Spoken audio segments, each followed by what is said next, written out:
ہم بچپن سے کلمہ طیبہ کا لفظ سنتے آ رہے ہیں اور ہمیں یہ بتایا اور سکھایا گیا ہے کہ ایک مسلمان ہونے کے لیے سب سے پہلا جو شرط ہے وہ یہ ہے کہ آپ کو کلمہ طیبہ پڑھنا ہے.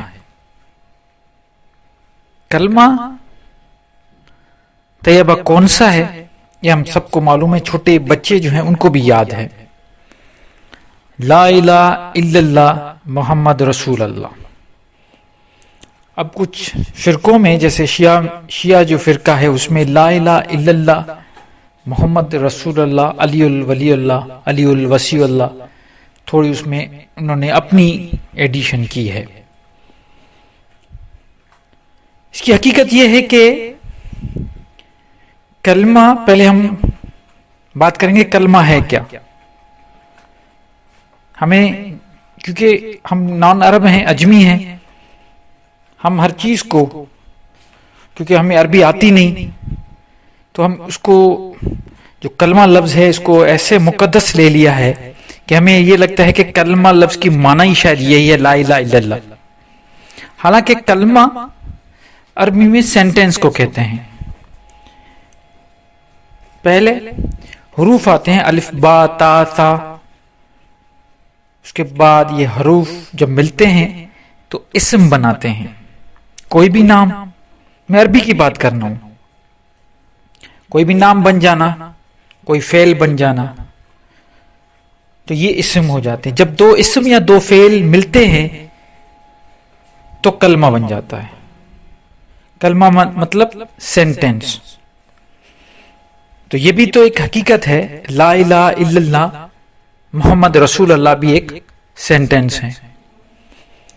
لیکن اس کو مقدس اس لیے سمجھا جاتا ہے کہ ہم دل و جان سے اس چیز کا اقرار کرتے ہیں. پہلے نفی کرتے ہیں کہ بھائی کوئی اس دنیا میں کوئی نہیں، لا الہ کوئی الہ نہیں. پر تو یہ نفی ہوتی ہے کہ کوئی الہ نہیں الا اللہ، سوائے اللہ کے. اللہ کے سوا کوئی الہ موجود نہیں. اس کا مطلب یہ ہوا کہ یہ جو کچھ ہے سب اللہ ہی تو ہے. افسوس بس اس بات کا ہے کہ ہم نے اللہ کو عرش پہ بٹھا کے الگ کر دیا. ہم نے صرف یہ سمجھا کہ اللہ کوئی آسمان سے دور رہنے والی کوئی ہستی ہے، جبکہ اللہ تعالی خود کہتا ہے، خود فرماتا ہے کہ میں آپ کے قریب ہوں. اللہ ہمارے اندر ہے، ہمارے دل میں بستا ہے. اور دوسری طرف دیکھا جائے تو اس پوری کائنات میں وہ بس نہیں سکتا، کیونکہ اس نے بنائی ہے کائنات. جس نے کائنات بنائی وہ اس میں کیسے رہ سکتا ہے؟ تو وہ اس سے الگ بھی ہے، اس کائنات میں بھی ہے. اس رب کو سمجھنا، ایسا ہمیں اللہ نے بنایا ہی نہیں کہ ہم اس ذات کو سمجھ پائیں. ہماری لمٹس جو سوچنے کی ہے وہ ختم ہو جاتی ہیں جب ہم اللہ کی ہستی کو، اس کی وسعت کو پہچاننے کی کوشش کرتے ہیں. تو ہماری جو لمٹس ہیں سوچنے کی وہ ختم ہو جاتی ہیں. اللہ تعالی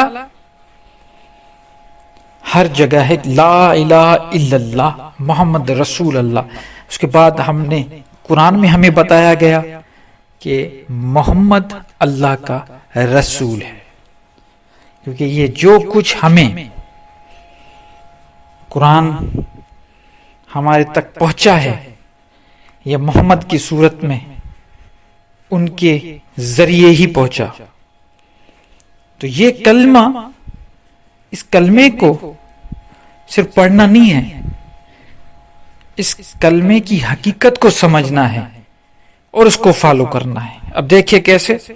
لا الہ الا اللہ کا مطلب توحید ہو گیا، مطلب اقرار ہو گیا کوئی الہ نہیں سوائے اللہ کے. محمد رسول اللہ یہ دوسرا کہ ہم مانتے ہیں کہ محمد اللہ کے رسول ہے اور انہوں نے جو قرآن ہمیں دیا ہے، جو شریعت دی ہے، اس کو فالو کرنا ہے۔ حالانکہ لا الہ الا اللہ محمد رسول اللہ یہ پورا کلمہ آپ کو قرآن میں نہیں ملے گا، یہ بھی بزرگان دین نے ہمیں بتایا، یہ بھی ہمیں صحابہ نے بتایا، یہ ہمیں کوئی قرآن میں یہ لکھا ہوا نہیں ہے۔